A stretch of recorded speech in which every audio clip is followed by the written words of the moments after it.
Yes, yes, yes. You have tuned in to Renewed Mind Revolution podcast with your host, Michelle Cook Hall.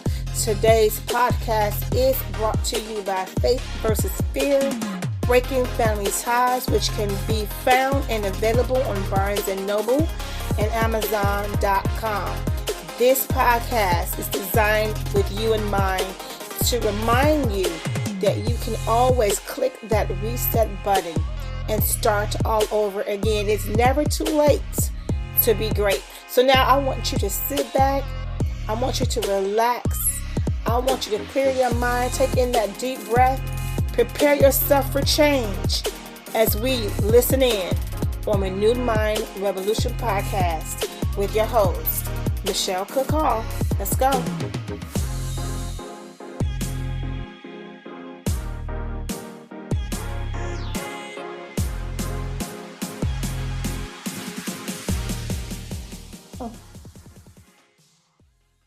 Welcome to Renewed Mind Revolution podcast with your host, Michelle Cook Hall. As always, it is my honor and my pleasure to be able to come and share some tips and some tools with you that I know will assist you in becoming a better you. Today, I have the honor and the pleasure of bringing on to you today, Mr. Larry Hoffman. Welcome, Larry. Welcome. Thank you, Michelle. Really appreciate it. It's a pleasure to be here. No problem.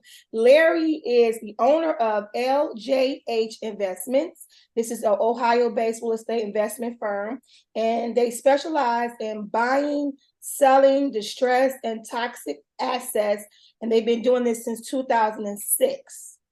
So I was discussing with Larry prior to coming on. One of the things that stood out with me was they buy properties that are behind on payments, pre-foreclosures, or performing notes. And they, I guess if it needs some updates on the property, they would do that.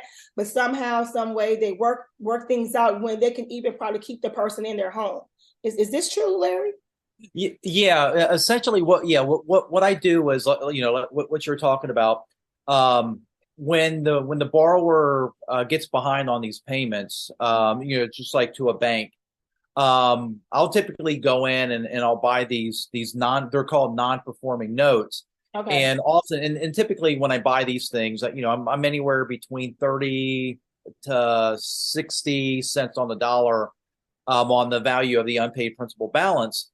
Okay. Depending on whether it's a judicial state, non-judicial, how far they're behind. I mean, so all of these things come into factor on how steep of a discount you get. So my business end goal is not to foreclose on them. That I will do anything and everything to keep them in that property, to do a loan modification, try to work it out, to get them back on track. So as I always say, is I rehab the borrower and not the property. Wow. Okay. So I'm going to give you a chance to tell us first, how did you start this? That's so important to know. How did this start? Why did you feel like there was a need for this? And one of the biggest questions people are probably going to ask that I want to know too. How do you get the funding for something like this? Like you're helping people do things that mortgage companies are doing. You're doing things that banks are doing. And this is something I've never really heard of, to be honest. So enlighten us today, Larry. Let us know how this started. Why do you feel that there was a need and how you're able to do this? This is I've been investing since 2006. I started out rehabbing properties, flipping them, just like pretty much everybody else started out. Yeah. You'll wholesale a few deals, get some money, then you eventually start rehabbing them. And then with that, you oftentimes you'll offer seller finance notes, where you'll own the property. Either you use your money or you use private money, and then you'll do some type of seller financing.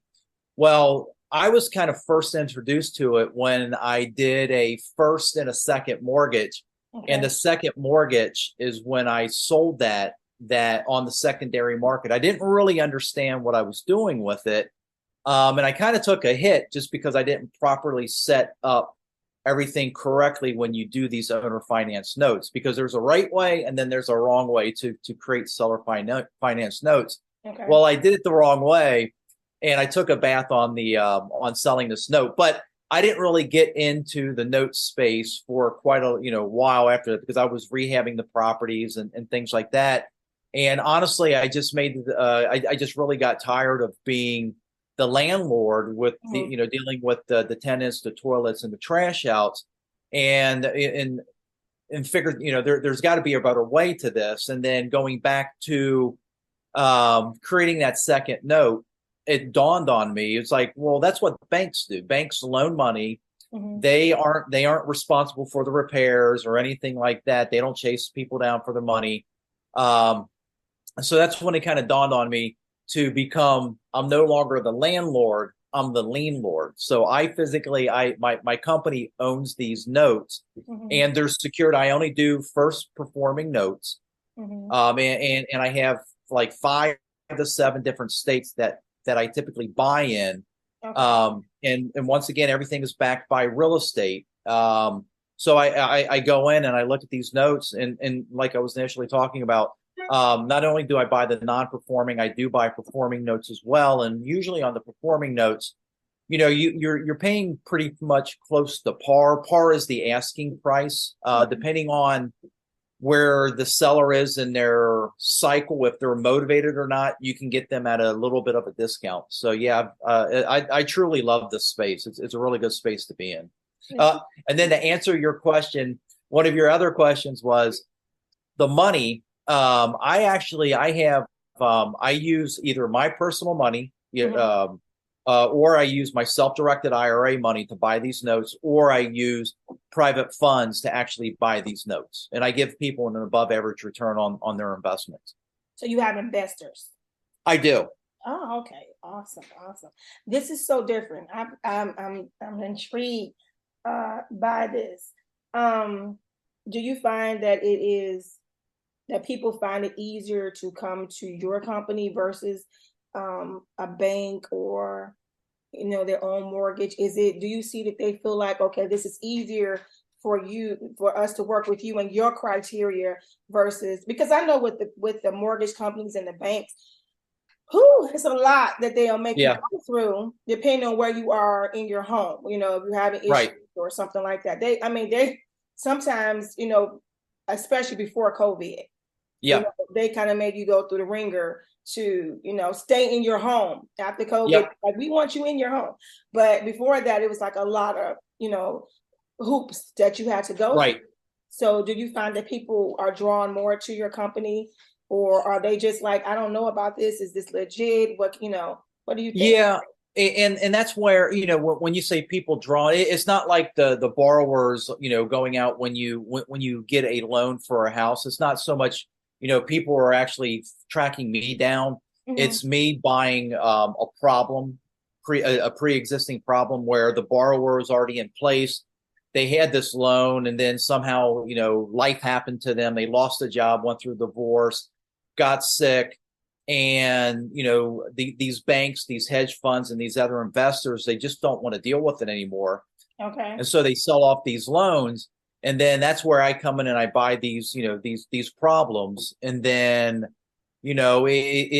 I come in and I honestly try to help them. I mean, I can give you example after example of just, people are buying these notes and nobody's reached out to them, like the banks or the individual investor. They've been trying to get back on track. They've been, worried, losing sleep, anxiety, and all types of stuff, worrying about their properties and, foreclosure. And then I buy these notes and I reach out to them. My servicing company reaches out to them.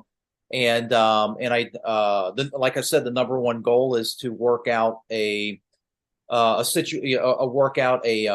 modification with them to actually keep them in that property. And it's so refreshing when you have these conversations with people, because it's like you can hear in their voice this level of anxiety when you actually help somebody. I mean, I've had multiple people just cry over the phone, because it's like, I tell them it's fine. We'll do everything we can to help you, but you have to do what you say you're going to do, get back on track. And I mean, but make no mistake about it, that this is a business, Right. and if they don't live up to their end of the bargain, I mean, unfortunately, I will have to foreclose on the property. But that is like the very last thing that I want to do with them. Right, right. I think what makes this unique to me is that I would assume, this is not my area of expertise, but I would assume that most companies, when they know of a home that is pre-foreclosed or missing payments, when they're reaching out, they're reaching out to snatch the property and kick them out.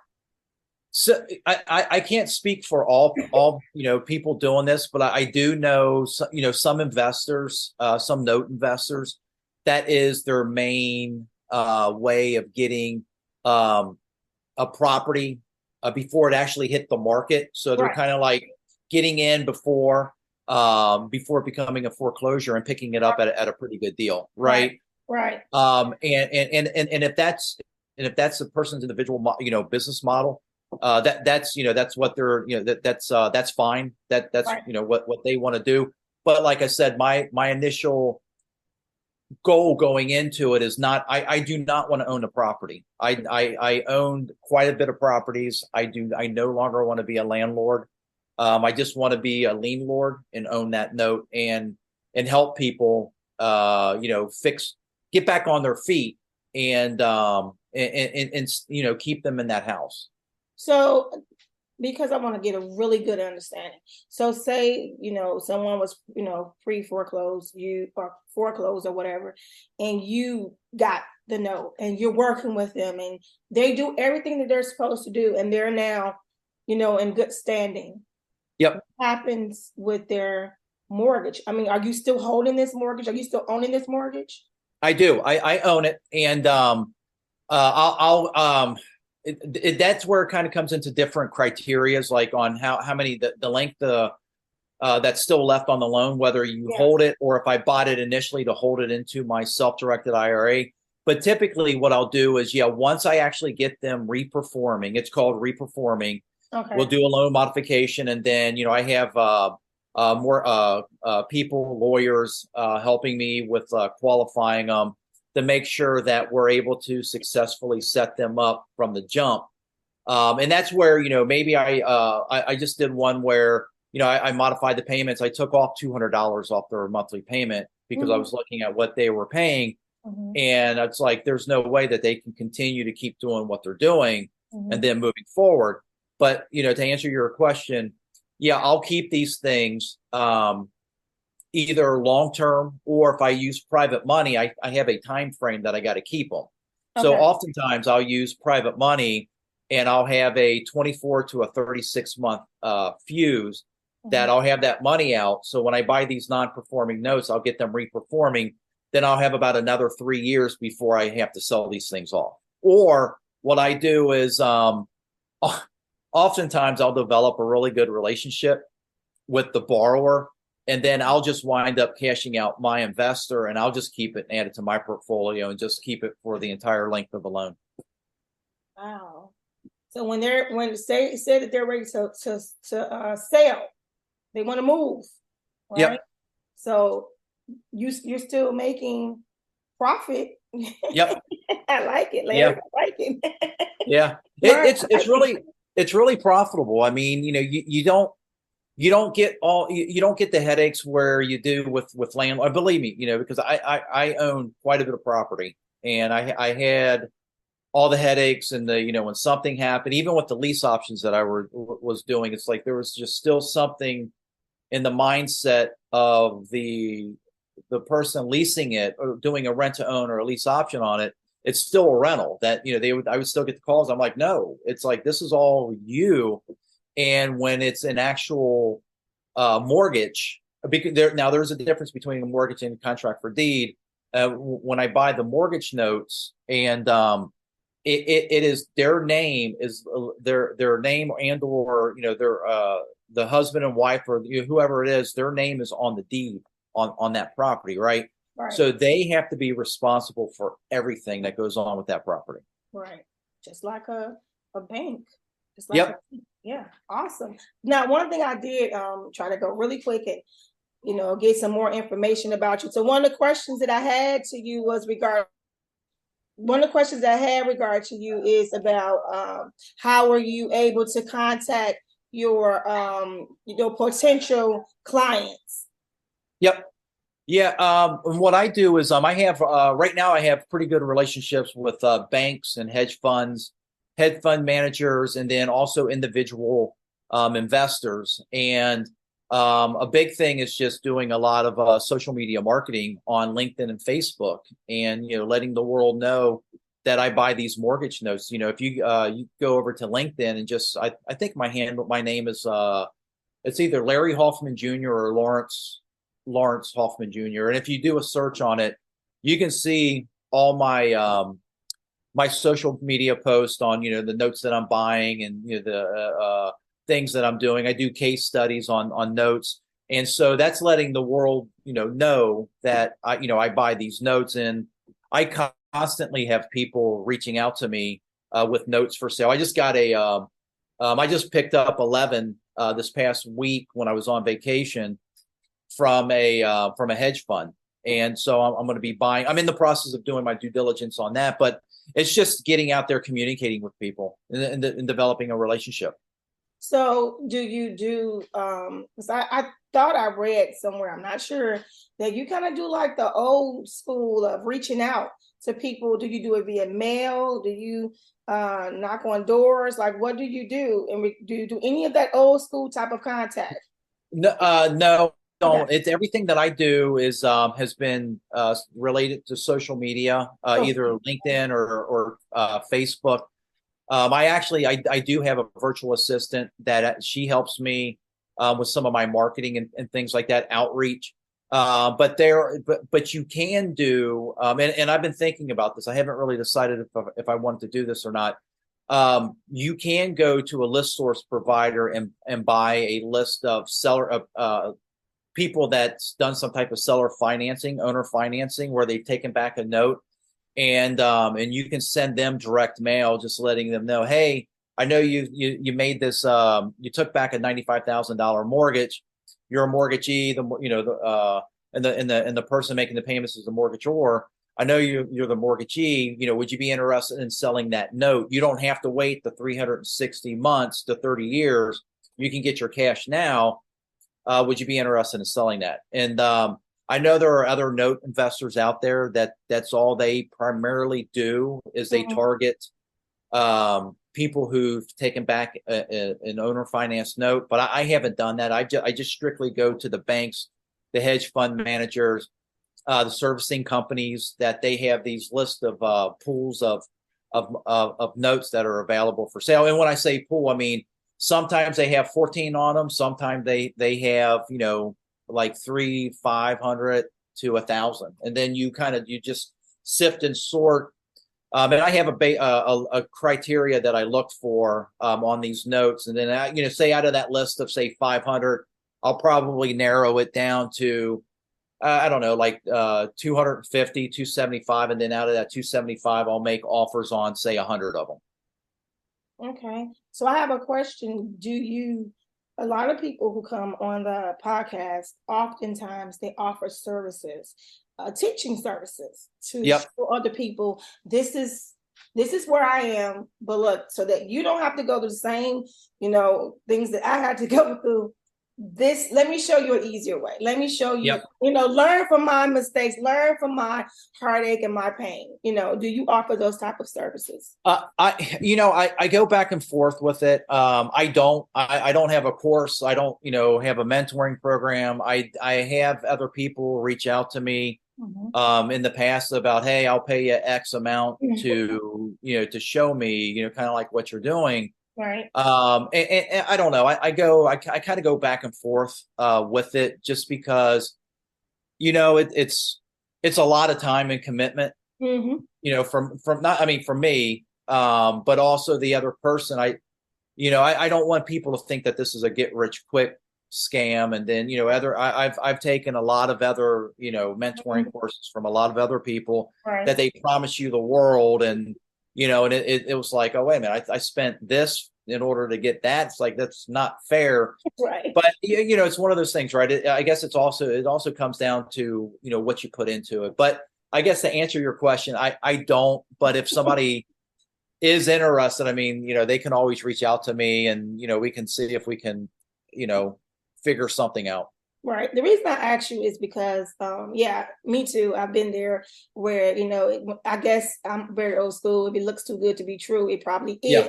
So if they make Yeah. it sound too easy, and I kind of think, I don't want to, get on my little soapbox, but I kind of think that what's wrong a lot of times today's society is that they want everything quick. And if it doesn't come Yep. quick, then they don't want to be bothered with it. But, I come from the time where we knew that you had to put in the hard work to reap the benefits. It just makes sense, right? You put in the hard work. And I know a lot of people that I've connected with on this podcast have the same mindset that I have, where you learn from just making mistakes. You just you go through all of this and you go, ooh, won't do that anymore. And you just kind of learn. That's how you grow. That's how you mature. That's how you perfect whatever your craft is. So when I'm listening to you talking, I'm like, well, you have a lot of information, and this is something that is, different. It's different than what you hear. I said, we hear a lot of people who, they will see that the property is, first of all, everybody wants to flip property. Everybody. Yep. It's on television. It's very popular, but even that doesn't show the hard work that goes into that, and the low moments of you lost your money. Oh, Michelle, I can't even tell you how many. It's like I said, I used to rehab houses, and I've been several deals where I just broke even. Yeah. It's like, and you hear, people always talk about the successes and things like that, and and they don't talk about the failures of it, and that's the whole thing, is like with these notes. Mm-hmm. You just don't blindly buy them. You do have to do your due diligence. When you get an offer accepted, what I'll typically do is I'll order a BPO, and then I'll do a title search to make sure that the value. So if they're telling me, there's an unpaid principal balance of like 80, and if I bought it for say 60, and the house is worth 100, I'll order a BPO, and if it comes back that the house is worth 60, we've got a problem. Right. Because you're saying they're upside down, and then you got to go back and renegotiate or just walk away from it. So you do your due diligence, the BPO, the title search, you check taxes. I call the utility companies, make sure that everything is in their name, everything is paid up. Yeah. I also do a crime analysis of the area. Yeah. I just do a lot of things just to make sure, because when I'm borrowing somebody's money, I want to make sure that what I'm getting into and what they're getting into. So I don't want any gotchas to come up. But this is investing, and you can't foresee what's going to happen in the future. I've had performing notes turn non-performing. And then, you just talk to them and try to figure out what's going on, and then help them to get them back on track again. Yeah, that's a lot of responsibility on you, as you stated, having investors who are, trusting you with their funds, your area. This is your thing. I don't even know anything about it, Larry. I'm expecting you to make good choices. So that's a lot of pressure on you to make sure. But the fact that I'm hearing that you do your due diligence and make sure that, hey, you can trust your investment with me, because I'm going to make sure that I do my part. Life happens, things happens, but I'm not intentionally just, right. Just do something. Right. So that's, I have investors who are, they're, 100% passive, they're just, I don't care what, I just want the money in my account when you say the money is going to be there. And then I have other investors who, that they're other real estate investors where it's more of a JV type of thing, because, they've invested a lot of money with me. So I have this cutoff where when you start investing more money, then it starts becoming a JV deal. And so, there's more of a upswing for them. And then, we just have monthly meetings just to touch base and just go walk through the numbers and, just look at everything. Wow. That's awesome. So tell me, by being here today on this podcast, what do you want the listeners to know about your company? Are you sharing with them, these are the services that I have? If you find yourself in need, reach out to us. This exists, because some people might say, I never even heard of this. Yep. My only options were to, foreclose or work with my bank, Yep. or some strange mail that came in and said, I'll buy your property from you, up under you, before you lose it to the bank. Yep. So, what can you share with them that you want them to hear today? And how can they contact you and your company if they need your services? Oh yeah, for sure. Yeah, I guess one of the things is if they're looking for a way to earn an above average return, right? If they want an alternative, if they truly want a passive route of investing, I can 100% help them with that. It's either we can like partner on it, depending on the amount of money, do a JV deal or just strictly be a passive investor. Okay. Where they can just get that passive return, or if they just want a truly passive return, I can actually sell notes to them, just kind of like broker, so to speak. So where that money can just go directly into their self-directed IRA and just grow tax free. So I guess more or less, I would just be more or less looking for, I guess, somebody to be a partner with me. Looking, if they're looking to invest, we can have more of a conversation with it. We can just set up like a 30-minute, 40-minute call, and I can just really go over the numbers with them, show them some, case studies, deals that I've done. Right. And then if anybody wants to just get in touch with me, they can just go to and schedule. It's real easy. They can just go to talkwithlarryhoffman.com, talkwithlarryhoffman.com.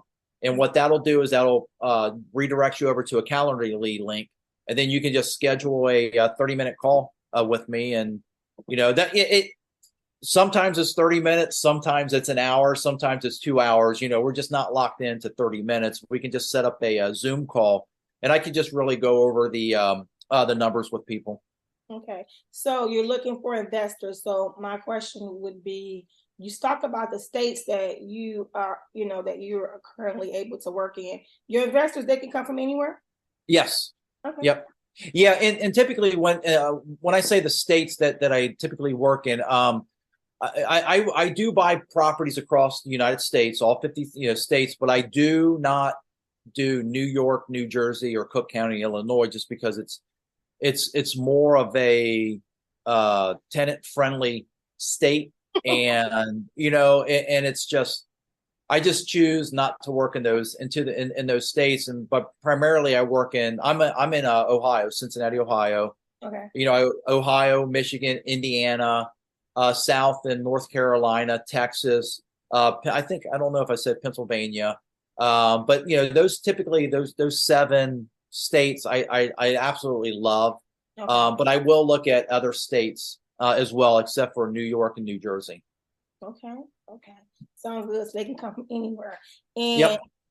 So do they come from all backgrounds of life? Like, yes. If you have no idea about it, but you're saying to yourself, look, I need to invest in something, because I want to see a profit. I have this money. I don't know what to do with it. I could take it to, this stock guy, that stock guy, but I don't want to do that. That's confusing. That's complicated. I want to do something with this money, and I'm not sure. They can come to you and say, hey, yeah. Okay. Yeah, 100%. Yeah, and that's where and that's I've had people come to me where they've only had and I go as low as these notes. I could buy stuff all the way down to like $25,000, right? And then, but I can also work with them to where I actually bought 3 notes in my self-directed IRA just a couple weeks ago. 13,000, 16,000. I think the other one was like 14,000. On average, I'm getting about a little over 14% return on my money in my self-directed IRA. So if they're looking for something like that, I mean, I can 100% help them with that. But I don't want them to. what I was going to was, I guess what I was kind of driving to is, I had a person come to me and they said, I want to invest with you, and this is my last $25,000. And I'm like, if you need this money to live on, I am not taking your money. Right. That you need to get things squared away first before you start investing. Right. Because once again, it is investing, and if something happens, I don't want you to be up a creek in case something happens. Right. So I do try to look for accredited investors, but it is, and I have people sign documentation, a PPM, and things like that my attorney's prepared, just so they that you just realize that it is investing and nothing is 100% guaranteed. But with these performing, especially with these performing notes, if they've been performing for a while, chances are they will still continue to be performing. So it's a really good strategy, especially in your self-directed IRA. Like by being an investment, understanding that it's going to take some time, right? Yep. Yeah. So that's like the first spiel you give. Now, this is a quick, quick thing for you. Just pass by because it's going to take some time.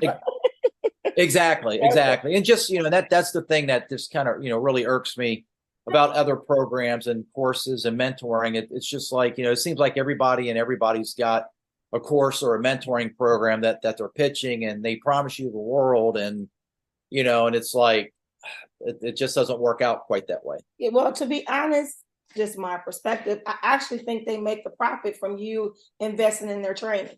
Oh, 100%. Yeah, 100%. That's the profit. You're rich or making money or getting this regular check because you've gotten like 10 people to give you $1,000 for a course. Or, consistently, like every month you're getting these, people to do that. And that's how you kind of got, your money that you got. So yeah, I'm very skeptical of those type of training programs. But I just think that, that's something that maybe later on in the future for you, when you have a little bit more time and you're like, okay, maybe I'm kind of slowing down on the hands-on. Now you can teach and share a little bit more. I think that. Well, it's amazing because I just I'm in the process of doing one right now where I had an investor. He just said, I'm just looking to slowly grow my self-directed IRA. I'm like, well, hell, if you're in it, I'm like, I've got this note. I was going to buy it, and I was just going to put it in my self-directed IRA. And I just said, I was totally transparent with him. And I said, I'm buying it for X. And I'm like, and this is what your yield is that you want. Do you mind paying Y? And there was a significant difference between what I was buying it for and what he was paying for it. Right. And he goes, Larry, I don't care. It's a performing note. The money goes directly into his self-directed IRA, and I'm showing him how to set up a trust and all that stuff like that. Mm-hmm. And he was totally fine with it. Wow. And he'll be, if I remember, I think it's a little over 13% return on his money. Wow. Yeah, so that's still pretty good. Yeah, I mean, especially if it's consistently. Like you're just going to consistently see that something, just like you said, if it's once already performing well, it will continue. So you don't. Yep. Yeah, that's great. So once again, can you give I'll give your website. Your website is LJHinvestments.com. Is that correct? Yep, correct. Okay, so they have any questions, regarding, okay, I didn't get that. I missed that. Let me go check that out. They can go to the website, correct? Correct. Okay, and your email, is it Larry@jhinvestments.com? Larry at LJHinvestments.com. Okay, so they can reach out to you there as well. Do you have a team working with you, Larry, or just the virtual assistant? Well, I've got a virtual assistant, and I do have a team, but they don't work directly for me. So I have attorneys. I have the mortgages that I buy. I have servicing companies. They're third-party servicing companies, and they're the ones who's licensed in all these states to collect these payments. And they collect all the payments. They have the correspondence with the borrowers. They send out the notifications if they're late. They're instructed to start the foreclosure process and like the loan modification, the outreach programs, and things like that. I do have a title company that I work with, and several. I do have several attorneys that I work with, throughout the states. Awesome. So what it sounds like to me, as my father would say, you have great connections, Larry. Yep, exactly. Connections, that means everything. Well, thank you so much for being on Renew My Revolution podcast. It has truly been my honor to meet you and to chat with It's been you my and pleasure. share. Yeah, thank you so much. It's been great. I learned a lot, and I'm sure my listeners did too as well. Once again, thank you guys for listening to Renew My Revolution podcast with your host, Michelle Kakal, and our guest today, which is Mr. Larry Hoffman. If you have any questions or concerns regarding what he has talked about today, please do not fail to reach out to him. Remember, I love you, but most importantly, God loves you more. God bless you guys.